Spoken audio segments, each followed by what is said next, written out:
Hello, everyone. Welcome to another edition of In the Spotlight. I'm Mike Kenichi. I'm really excited tonight because she's done it all in her career. She's an actress, a model, a singer, a writer. You name it, she's done it. And she's had a tremendous career dating all the way back to when she was like 5 or 6 years old. And it is my honor to introduce to you Miss Holly Fields. And Holly, I want to thank you for coming on today. It's a real honor. Thanks for having me. I'm happy to be here. So, Holly, interestingly enough, I think you were 6 years old. You were the understudy to Molly Ringwald in Through the Looking Glass, correct? Yes, in Sacramento. Yeah. So, talk about that a little bit because Molly's a little older, correct? She's my sister's age. So my Yeah. brother, so Molly and I went to the school called Pope Avenue. It was a school for like certain kids got into the district, and they took two kids from each district. And Molly and I didn't really know each other, but my sister knew her. And then my brother ended up doing Oliver with Molly. And then Molly auditioned for Through the Looking Glass with Kelly and Beth, her sister and brother. And then my sister and brother auditioned, and I really wanted to audition. So I was too young, but they let me. I started crying, so everyone's like, "Let her audition, let her audition." So I got to get up and sing, and then the director was like, "All right, since I hired your brother and sister, I'm going to let you have the understudy." Which I think they thought I would never get up on stage. They just kind of did that to make me happy because I was so young. And the last performance, Molly she got hurt. She hit her head beforehand, so I got to go on. And I knew from then on that that's what I wanted to do. I loved it. Yeah. Loved And I mean, that's pretty amazing. I mean, obviously in the 80s too, Molly, her career really took off. I think Yeah, Breakfast Club was like the first real big hit she did. And, she just became a teen idol. But yeah. then, what's crazy about your career is your family moved to Dallas, Texas, and then you started doing a lot of theater and you toured all over the place. And I think you were cast in Annie at like age 10 or 11, correct? I was in 10, Annie. And then I did a lot of tours of A Christmas Carol and other plays, a lot of theater.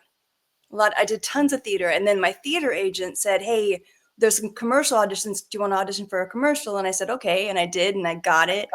And then I auditioned for voiceovers, and I was in Texas, so there wasn't much competition, and got the voiceovers, and then auditioned for a film.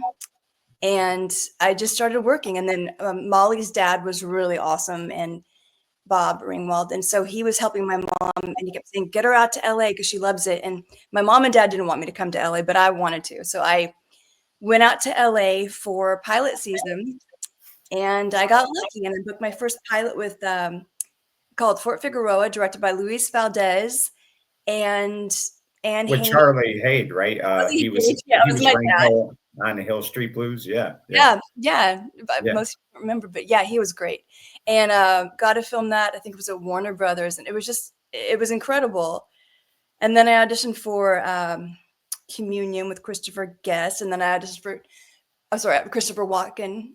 And then I auditioned for The Big Picture with Christopher Guest and Michael McKean, and it was like bam, bam, bam, bam, bam. I booked it. I just kept booking, and so my parents said, "Okay." I actually met with John Hughes for Some Kind of Wonderful, but I was too young. But John Hughes and my second cousin's husband were producing movies together, so he told my parents, let her give this a try. She's really good. Let her try. And I was so driven, and my parents said yes. And so I got to stay in LA instead of going back to Texas. And Yeah, and let me ask you though, Howie, as a young kid, I always am curious about this because I feel like you get more nervous when you become an adult because obviously you think about things a lot more and you're trying to do everything right. As a young kid, did you have any nerves or were you just so young that you were so eager to do it? You didn't care.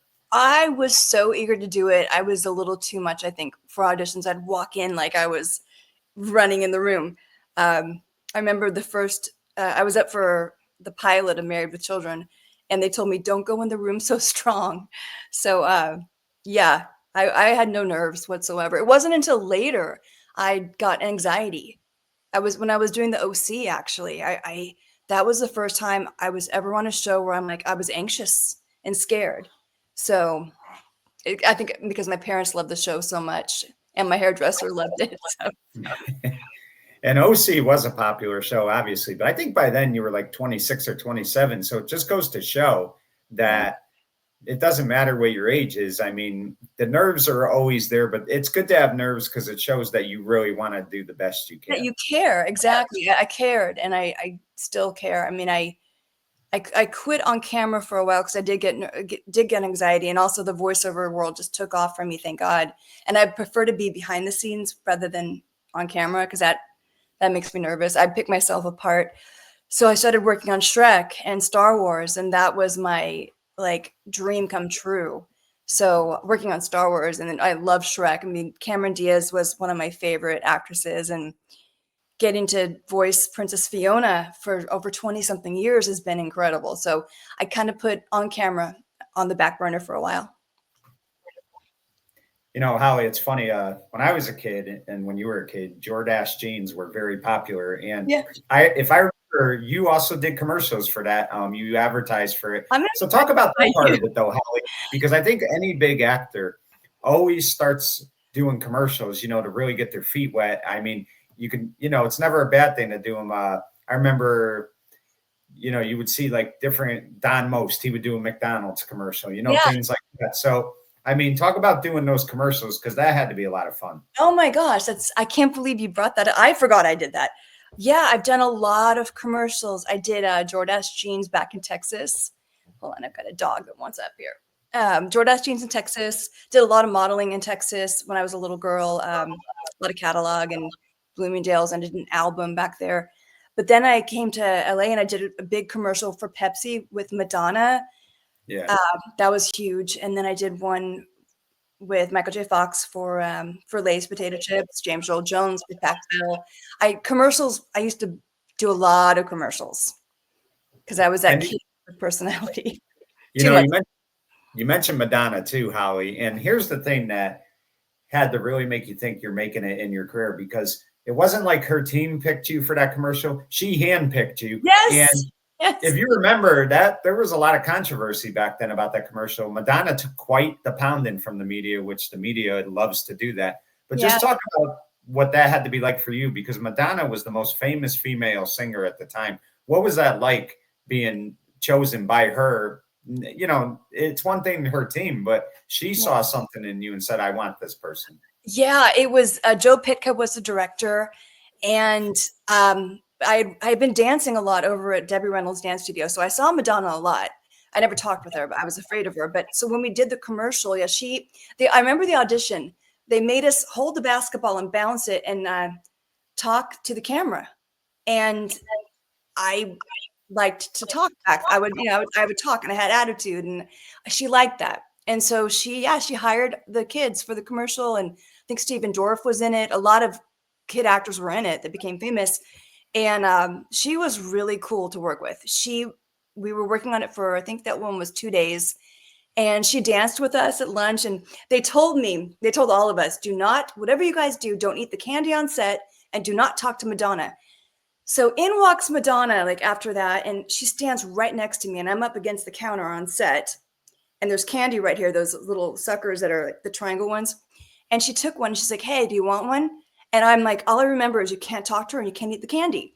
And she's trying to get. And I thought, are they testing me? Is this like a test? Am I going to get fired? So I didn't say anything to her. And it wasn't until I was doing but we all danced together and kind of talked like in groups. But then I was doing Quantum Leap, and she was doing Dick Tracy next door, and they came out for lunch. And she remembered me. She came over and said hi. So that was Yeah. pretty Donna. I mean, so And cool. let me ask you, Holly. I always felt like her and Michael Jackson, never mind how good they could sing, but just the way they could put on a show and they could make a video and Yeah. all the talent they had. Because it's one thing to be a great singer, but it's another Yeah. thing to do all the other things that they would do, all the dance routines, all the timing, how everything was well done. Just talk about watching her up close and seeing how talented she was. I love that you said that because it's so true. There's great singers, and then there's singers that have that unique sound, like Madonna. Madonna's not the most incredible singer, but she's an incredible performer, an incredible like personality. But that's up close. She actually told us, she's like, I have to be this way to get respect. Otherwise, you get walked on in the business, which is so true. But she was a force. Like, she walked in the room and you knew she was there. Same thing with Michael J. Fox. Like, when he walked in, because I have to wear glasses, I'm blind. When he walked in, he was way across the room walking towards me with two other people. And I remember, like, he had this light around him. And he just knew, even though I couldn't see and he was all blurry, I knew that was Michael J. Fox because he had that something. And I noticed that with a lot of actors, they have that something. And Madonna has that something, that it factor. So it's funny you brought up Michael J. Fox because I'm going to be honest, I don't care that I've never met him. You can't convince me that there isn't a nicer person in Hollywood than Michael J. Fox. To me, he seems like just the nicest person you'll ever meet. And as great of an actor as he was and all the awards he won, he was so like, courteous to everybody he was around and so respectful. Just talk about doing that commercial with him because you got to be up close with him as well. Yeah, that was incredible. I think that one was 3 days. He is a great guy. He had just learned he had Parkinson's disease, and I was in a bad car accident when I was a kid. I had surgery, and he saw the scar, and he was massaging my back, not in a weird way. Just he was like, he knew I was kind of having anxiety, I guess, back then, and he's like, "You remind me of me when I was a kid," and he was so cool to me and so nice, and just normal, like everyone. He talked to everybody. He knew everyone's name.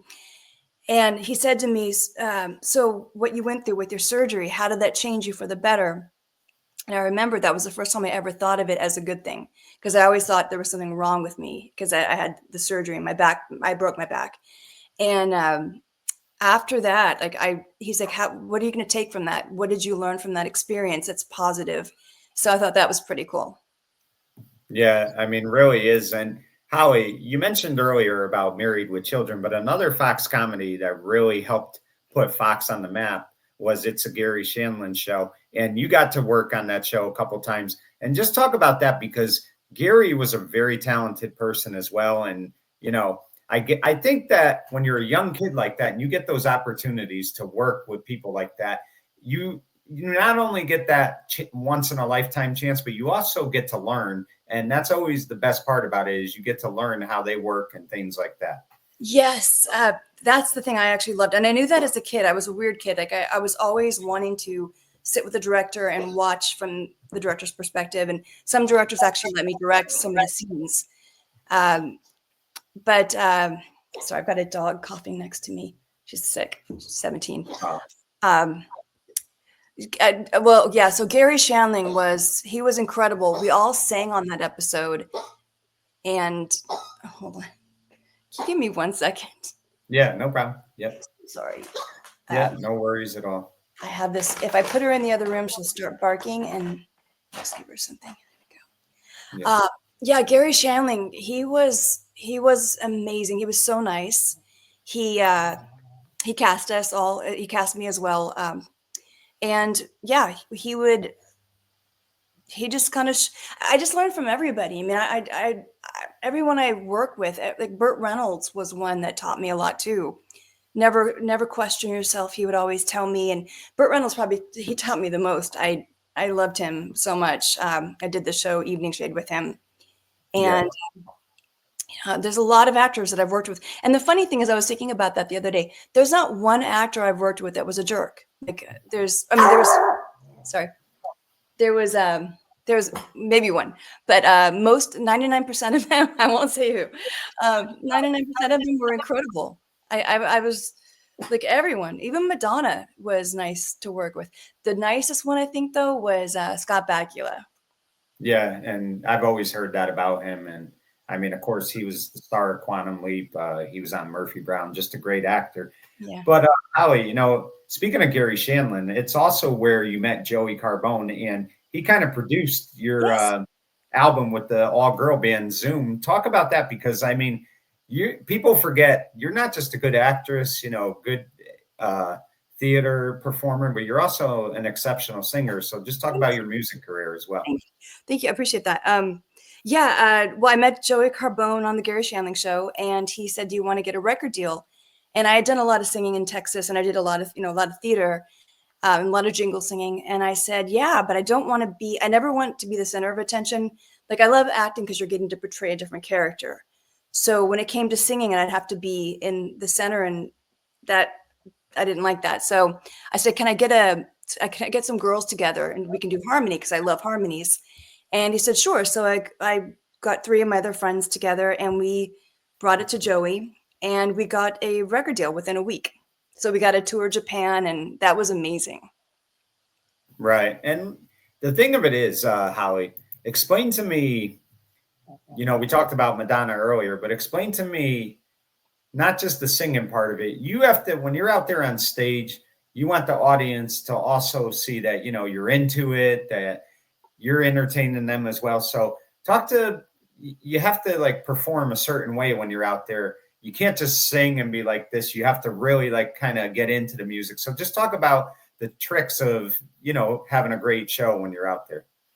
I think, well, for me, I have to kind of put on another personality, because if I'm myself, I just kind of overthink it. So I don't know. I mean, like I was doing some singing for Bobby Kimball from the band Toto, and he was telling me just to get up on stage and just be someone else and just put on a show. So yeah, you just have to kind of get up there and do your thing, because nobody wants to sit and watch someone that's uncomfortable. You've got to be comfortable. You've got to figure out how to be comfortable and entertain the audience. So yeah, and another underrated band, Holly, is Apartment 26, and you got to do some stuff with them. Talk about that, because that had to be fun as well. Yeah, I mean, yeah, that one was incredible. That was I wanted to do a music video, and I told my friend I wanted to do a music video. So they said, hey, let's put you in the video. So I was music video girl in that video, and it was very fun. And I mean, it's experiences like that, though, Howie, that you could never underrate, because you're learning different things. And I think when you're performing with different people. Another guy is Robbie Neville, and very talented musician. And you got to do some work with him. I mean, you got to really like just take all of that and be grateful, because you did learn from so many people, both acting and performing as well. Oh, and Robbie Neville, he was so great. My pool man heard me singing one day, because I was playing the piano and singing, and he came over and he said, you should meet this guy, Mark Mueller. I'm his pool man as well. And I'm like, yeah. He's like, he's a songwriter. And I'm thinking, yeah, they're all songwriters, not realizing who Mark Mueller was. He wrote DuckTales. He wrote Crush for Jennifer Page. He's incredible. And I got to meet with Mark, and I just fell in love with him. And then he played a song for me and said, I want you to record this. And it's written also by Robbie Neville, so you'd have to go meet with him. So I went and met with Robbie Neville and got to record that for him. And that was just a dream come true. He's such an incredible singer, wonderful producer. Both he and Mark are. And then they gave me another song called Falling. And but I kind of put music by the wayside.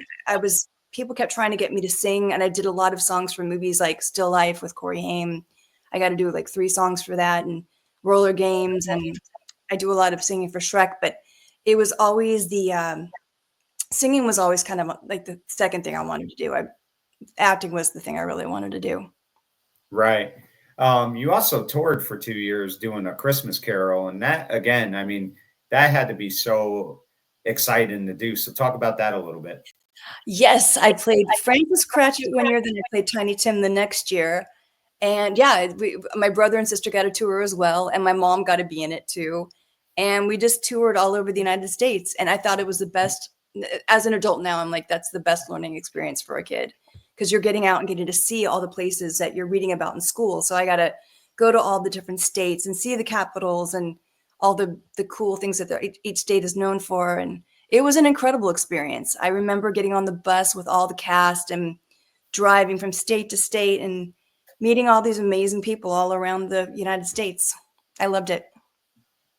Yeah. And, as far as TV goes, Holly, some of the shows that I enjoyed watching, and I was a big fan of Saturday morning TV, and you were on one of my favorite shows, California Dreams, for an episode. I think it was the Battle of the Bands, and you played Angela, I think it was. Angela, yes. Yeah. So talk about that because I really felt like that was a very underrated show. I mean, it was a great like stepbrother to Saved by the Bell. So talk about that a little bit. That was such a fun show to do. I was actually supposed to recur on it, and I didn't end up doing that. Yes, I'm still friends with all those people. That I should have done that because my music, it would have been fun to do the music and the acting. The combo would have been nice, but I actually ended up getting to do that on Whole High, which was fun. But Yeah. yes, that was such a fun show to do. And those guys are actually going around and singing still and they're selling out their shows. Yeah, they really are. They've kind of reunited. And I talked to J. Anthony Frankie a little bit. He's a great guy. Yeah, Yeah. The other thing is, Howie, I was a big fan as a kid of the TV series Soap, and then of course Empty Nest. And the fact that you got to do an episode with somebody as talented as Richard Mulligan, that had to be so rewarding to you. Just talk about getting I think you played Little Carol, if I'm not mistaken. And yeah, Cousin Carol. Yeah, I remember that episode well. So talk about that a little bit. That was so fun. I had loved that show growing up, and so, gosh, getting to do that show was such a gift. Just working with these comedians that are so funny, and just watching their timing and what really got me, I think, also is starting as a kid and getting to see like Scott Bakula and Dean Stockwell and Richard Dean Anderson, like how they treated everybody, especially Scott Bakula, just the way he treated the cast and crew. And he said to me, you always show up on time. You always are on your best behavior. Know your lines. That had a huge impact on me. And that's why I grew up the way I did. I was always so professional. It's important to be kind to everybody because everyone's there working so hard, especially the crew. So that was one thing that I was taught by all these amazing actors. And then also comic timing and all that. And then we talked about comedies and things like that, but you proved you could do a drama series as well. I mean, Falcon Crest was as big as any show on Friday nights, and you got to do an episode of that. And then you also did 1 or 2 episodes of MacGyver. So, I mean, just talk about working on series like that, because, I mean, you want to talk about intimidation, Howie, especially Falcon Crest. I mean, Jane is as famous as any actress you're ever going to meet. So, I mean, just talk about that experience a little bit as well. I didn't know if, as an adult now looking back, I'm like, oh, now I should be intimidated. Back then I was just like Mr. Magoo. I had no idea who anybody was. I didn't even know, like, when I was working with Richard Dean Anderson and who's the one that sings Jesse's Girl? Rick Springfield. Yeah. When I worked with him on High Tide, I didn't know who they were. So it didn't shake me. I just went in there strong. But now I look back, I'm like, oh my gosh, I should have been so nervous, but I wasn't. And they're so kind. So they make you feel comfortable. But working with all of them, it was incredible. And sorry, what was your original question? Just working, on dramas like that where you had so many like famous actors and actresses, Yeah, basically I didn't know back then. I wasn't that impressed. I mean, I was impressed, but not as impressed probably as I would be now. But like working, like Suzanne Summers was one that I actually was impressed by. I love her. I still love her, even though she passed. But getting to play her in her life series, that one kind of scared me a bit. But she's another one that made me feel so comfortable. And then working for Henry Winkler on MacGyver, he's the nicest guy too. So it sounds intimidating, but then you meet them and they're the nicest people usually. So yeah, and it's always good, Howie, to see that because they get very famous. And Henry listen, when you think of Happy Days, you got to think of his character before anybody else's. The Fonz, everybody wanted to be him, but he's so opposite of his character because he's a very soft-spoken, laid-back person, and very polite to everybody. Not that his character Fonz wasn't, but he was a rebel too. So, I mean, it's always funny when you see they're nothing like their character. Yeah, he's so nice. It's funny. I went over to his son's birthday party, and I used to make fat-free brownies. And I was very naive, and I was young, probably in my 20s, young 20s, and probably like 22. And I made his son for the party fat-free brownies, but I called them the good kind because to me that was the good kind. And so I put them down. I'm like, I made brownies. They're the good kind. He thought I made pot brownies for everybody, for all the kids. That was so embarrassing, but Yeah, no, he's a great guy. He was fun Yeah. to work with.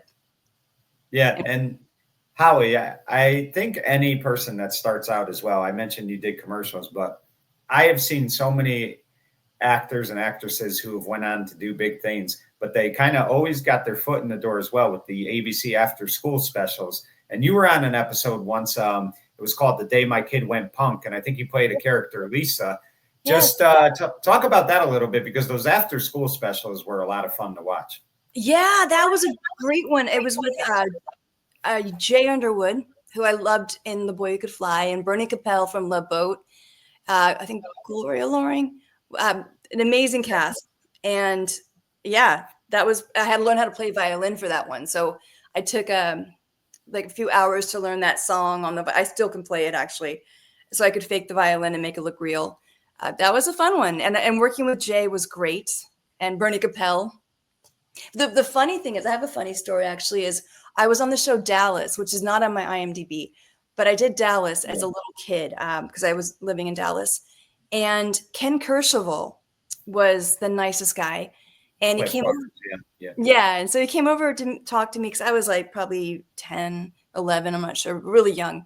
And he's like, do you want to be an actress? I'm like, yeah, I really want to be an actress. And one of these days, we're going to star in a movie together. He's like, yeah, that sounds great. Cut 2 years later, we end up starring in a movie together. So that was the Suzanne Somers story. He played my dad. So that was pretty cool. We manifested that one. And I would think, Holly, getting to play Suzanne Somers, somebody as famous as her, but somebody who was just as talented as her, because I never felt like Three's Company was the same when she left. And she was so good in Step by Step as well, but just a nice person overall. Talk about what that was like for you to get to play her life story. It's got to be one of your top 5 moments in your career. It was incredible. I grew up loving Three's Company. My brother and sister, anything my brother and sister, they're older, they would watch, I'd watch. And Suzanne, it's funny because like I look at like the shows I ended up doing, like as a kid, I loved Star Wars. I was obsessed. I had all the characters and I wanted to be Princess Leia and I wanted to be a rebel. And then cut 2 years later, I'm getting to play a rebel in Star Wars: The Old Republic. And so that came true. And then working with Henry Winkler, like I loved him on Happy Days. And cut 2 years later, I'm working with him. And then Scott Baio, I got in charge, and I got to kiss him on the show. They ended up cutting the kiss, but and then working with Suzanne Somers, oh my God, dream come true. I remember the audition, and I have green eyes and she has blue eyes. And the directors and the producers were like, she has green eyes, so I don't know if it'll work. And she said, she's hired. I don't care. She's hired. That was it. They cast me in the room. It was Suzanne that cast me in the room. So, and we stayed friends after that. I would go visit her on the set of Step by Step, hang out with Patrick Duffy and Suzanne. And yeah, she was great to me. She was kind of like a mom to me. She really took me under her wing. And so same thing with Joanna Kearns. I got to do the big one, the Great LA Earthquake movie. And Joanna Kearns I had done Growing Pains with her too. And working with her she was such a great director. And she was just she's so smart. And she made me feel so good and relaxed. And now she's directing and doing an amazing job as a director. And I knew that it would happen because she was always so on the ball back then. Very smart lady. Yeah, and another actor in that Earthquake movie that I've loved, and he's from Connecticut like me, so I really love him, is Dan Lauria, and he played I believe he played the husband, and he played Joanna's husband, obviously. Your dad, yeah. I mean, just talk about that, because to me, he's one of the best American TV fathers of all time. As Jack Arnold on The Wonder Years. So just talk about getting to work with him in that movie. Yeah, that one was great. He was another kind soul. I mean, you're going to find like most actors I find they've reached that level. They're confident, and people that are confident don't have to be jerks. They already know that they're good, and then they can just be themselves. And he's another wonderful man. We would all golf during the lunch break. They taught me how to golf, Joanna and Dan. So I'm a golfer now, thanks to them. Not a very good one, but I can golf. And that's the thing too, Holly, is it's the relationships you make with people when you're doing these shows. And it's always good to see, because sometimes people don't see each other as much when they do. Like, again, the fact that Madonna remembered you years later after you did that Pepsi commercial, that had to make you feel good because listen, Madonna's Madonna. She's as famous as they get. And the fact that she remembered you shows that she appreciated the people that worked with her, and she didn't just forget the little people either. No, and it's surprising because Madonna, people don't think of her as that way. So for her to be so nice, people don't, that was kind of surprising. But yeah, Yeah. Madonna's Madonna. Right. And Holly, one of the things that I think is very important in TV, films, whatever it might be, is voiceover work. Who's ever playing the voice, because, it's one thing to watch the character in the movie or on the cartoon, whatever it might be, the video game, but that voice really has to make you believe that that's that same character. So talk about your voiceover work, because you voiced so many different things and you do a great job doing that. Talk about that as well. Well, as a kid, I realized I could copy because I sing, so I have good pitch. So everyone is, when I listen to people, I think of them as pitch, like pitch, rhythm, and timing. So like for Drew Barrymore, I did a lot of her for Beverly Hills Chihuahua, and we went to school together, so that was easy for me to copy her. And then Brittany Murphy, I knew her well, so I could copy her well, and I did a lot of her for her movie. And then same thing with Kate Bosworth, I did a lot of her for her movie, and Rosanna Arquette. But they liked me because I've done a lot of acting, so they know that I can come in and act, but I can also sound like them. So that's been amazing. But Shrek has been incredible. Shrek's been over 20 something years doing Princess Fiona. So Cameron Diaz does the movie, and then I do all the games, dolls, toys, the pre-vocals for the movie. And that's been a dream come true. And getting to work with those directors and producers and DreamWorks, like that's heaven. That's like, I could die now happy. It's been such a great job.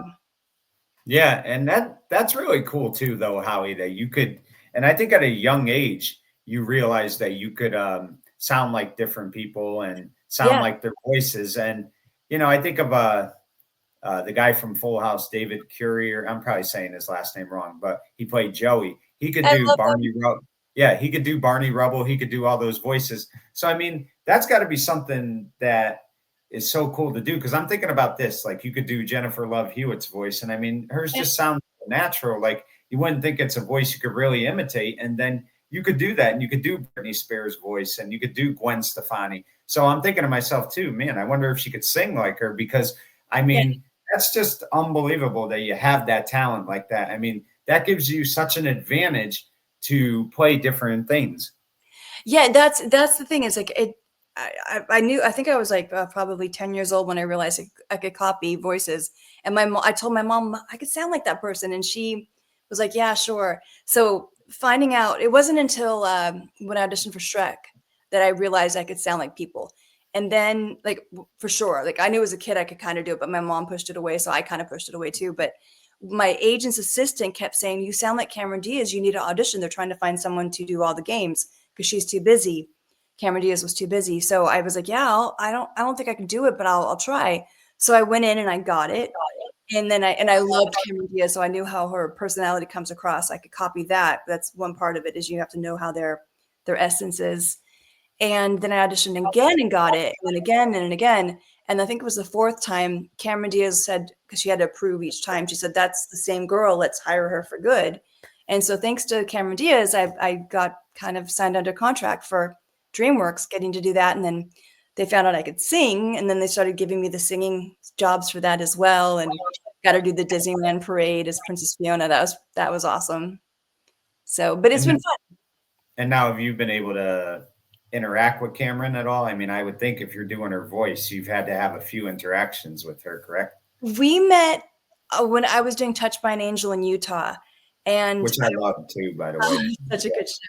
Yeah, I was doing Touched by an Angel there, and I was coming back on the airplane, sitting with my friend Bridget Brana, and she was on the show with me. And I said, "Look, they cut my hair like Cameron Diaz." And I was really young back then. And she's like, "Well, her hair is short now." I said, "How do you know?" She said, "She's sitting right behind us." And she was sitting in the seat I was going to sit next to. And I turned around. I'm like, "Hi, my God, I love you." She was the nicest person.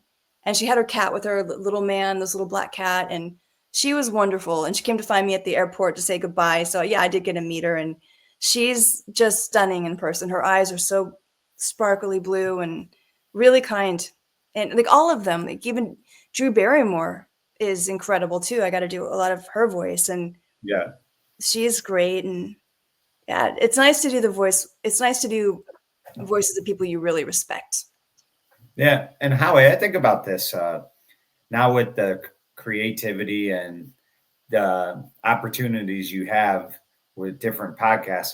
You would do a great podcast just doing their voices and kind of reenacting some of their scenes. You could, you could do like Drew Barrymore, you could do Cameron Diaz or Gwen Stefani, whoever it might be. And people would get a real kick out of that, just doing like your one woman show of these people. It would be cool. So I think that's something I hope you'll consider someday because it would be a lot of fun.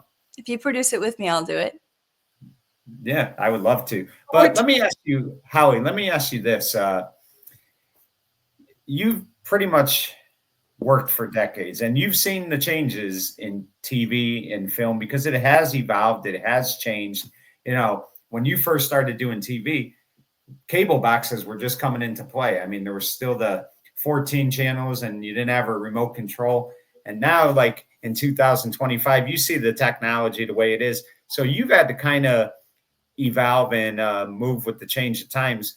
Has it ever been difficult, or are you just so used to working that you're able to adapt to everything? I don't think I have adapted. I watch these shows now, and there's so many shows. I was talking about this with my friend Billy the other day. I'm like, he works all the time, and I'm like, how do you?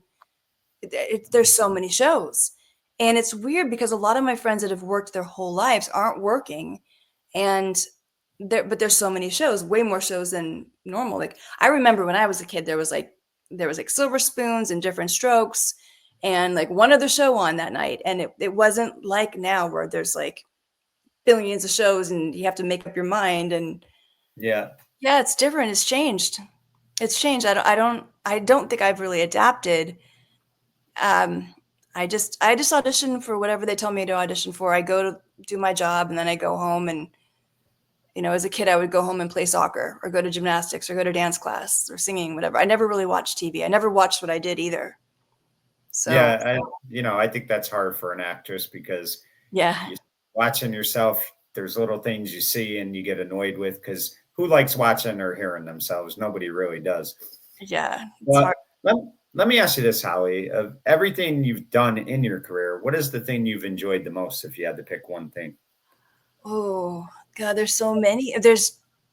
I've loved everything I've done. I mean, there's not. Gosh, that's a good question.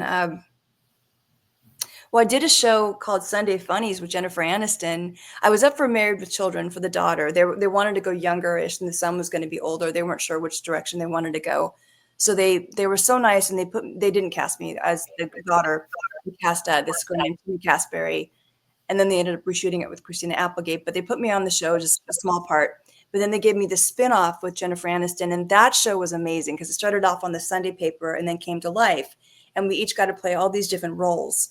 So I loved that. I loved playing different characters. That one was one I was very excited about. MacGyver. I think MacGyver always has my heart. That was one of the first shows I've ever done when I got to LA, and working with Richard Dean Anderson and Michael Greenberg, that two wonderful men, and they were so kind to me and took me out around Canada and brought me to movies because just to keep me from getting bored when I was filming there. And they were so good to me. They tried to give me Stargate. And it's a long story about why I didn't do it, and I regret that. Charmed was fun, working on Charmed to get in to play a witch. That was fun. I passed on 90210, which was kind of a bad idea, but I have my reasons. So, but Charmed. I mean, Charmed was great. Star Wars. I think Star Wars. I love working on the voiceover for Star Wars. I love playing Nadia Gurrell because I love playing the big. There's a big arch. You started out as a naive young girl, as Nadia, and then I become this whole character arc where I then become evil. I become a Jedi Knight, and then that to me has been such a blessing, and I've been working on that for like at least 12 years now. So that's been a fun one. Right. So let me ask you, Howie, what could we expect for the rest of 25 and, forward? Where does Howie Fields go from here? Because I'm sure the best is still yet to come. Well, I'm doing a lot more singing. And like now that we have AI, I'm able to take songs that I wrote like 30 years ago and put music to them. So I'm doing that. Um, I want to produce really. I actually am kind of producing a little bit, not, nothing to talk about now, but I did just write a book the other day. It's not done yet, but I'm writing a book. Oh, congratulations. That's exciting. I mean, I've kind of done everything I've ever wanted to do. Um, I'd like to do more singing now that I kind of put it on the back burner my whole life. Now I kind of want to do it. But I actually want to start teaching for kids singing and acting, and kind of start my own school. That I would love to do. And I just want to do it all. Yeah. And I also want to go to Egypt, and I want to study Egyptology. There's other stuff I want to do besides stuff in the business.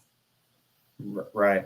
And that's always good, Holly, because it shows that you're willing to do many different things. You take advantage of the opportunities life has. And acting's a big part of your career, but it's only a part of your life. There's so many other things you love doing. And I really look forward to what this book's going to be. And I'll definitely have to have you back on when the book comes out. But I want to thank you for giving me a few minutes today, because I really have admired your career forever. I think what you do is wonderful. And just, what you do for fans in general, because I could tell that you always give back to the fans. And I've always said this forever, nobody should ever forsake their fans, and you never do. You appreciate them. And I really do applaud you and the outstanding career you've had. So thank you for giving me a few minutes today. Oh my gosh, no, I am so impressed how well you just know your stuff, and you impress me. So anytime you want me on, I'll come on. Well, thank you. I really appreciate that, and keep up the great work. And thank you again for coming on tonight. Thanks for having me. Thank you. Well, there you have it, folks. That's the talented and exceptional Holly Fields. I mean, from 1987, when her career really took off, to 2025, but that's almost 40 years. And you don't stay in the business that long unless you're doing things right. And she does so many things well because she's passionate, she's determined, and she's willing to be committed to be the very best she can be. And you see it each and every day, year in and year out. And Holly Fields is really a credit to the industry. For In the Spotlight, I'm Mike Kenichi saying good night, everyone.